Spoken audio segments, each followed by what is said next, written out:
Friends, today we are going to discuss the concept of a CAPTCHA. The concept of CAPTCHA and this picturization, you all people are already know about CAPTCHA. Whenever you submit or perform any transaction, that is registration or creation of a Gmail or creation of a or submission of any registration form, or performing any banking transaction or performing any uh, online transaction, at that time this concept is used, CAPTCHA. So, what is full form of a CAPTCHA? CAPTCHA is nothing but completely automated public Turing test to tell computers and humans apart. So these are the few CAPTCHAs you already know, and you already aware about these things. That is, this kind of CAPTCHA you already seen in the for performing in a transaction.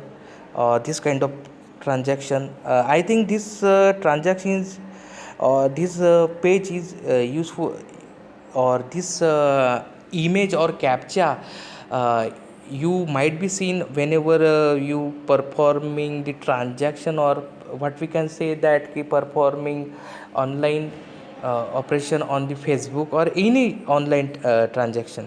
This CAPTCHA is used. So what is the main use of CAPTCHA?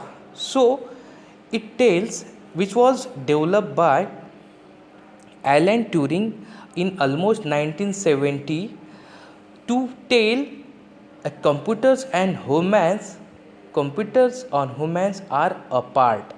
So what is the main reason behind the Turing test? A test to empirically determine whether a computer has achieved intelligence. So what is the concept of in Turing test? There are two things or two respondents was used by Alan Turing.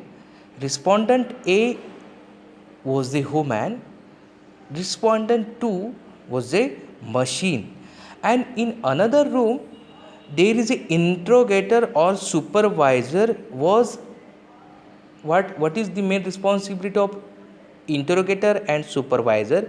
He is going to supervise what kind of chat and what kind of reply or what kind of acknowledgement which is given by respondent A and respondent B. So the responsibility of supervisor is that he has to find out what kind of acknowledgement which is to be given by machine and what kind of acknowledgement which is to be given by the human. So in a Turing test, the interrogator must determine which respondent is the computer and which is the human. So what we can say that what we can conclude over here, passing the Turing test, which does not truly show with that machine was thinking. It simply shows that it generated the behavior consistent with thinking. So the Turing test conclude that what kind of acknowledgement which is to be given by machine, what kind of acknowledgement which is to be given by the humans. Thank you.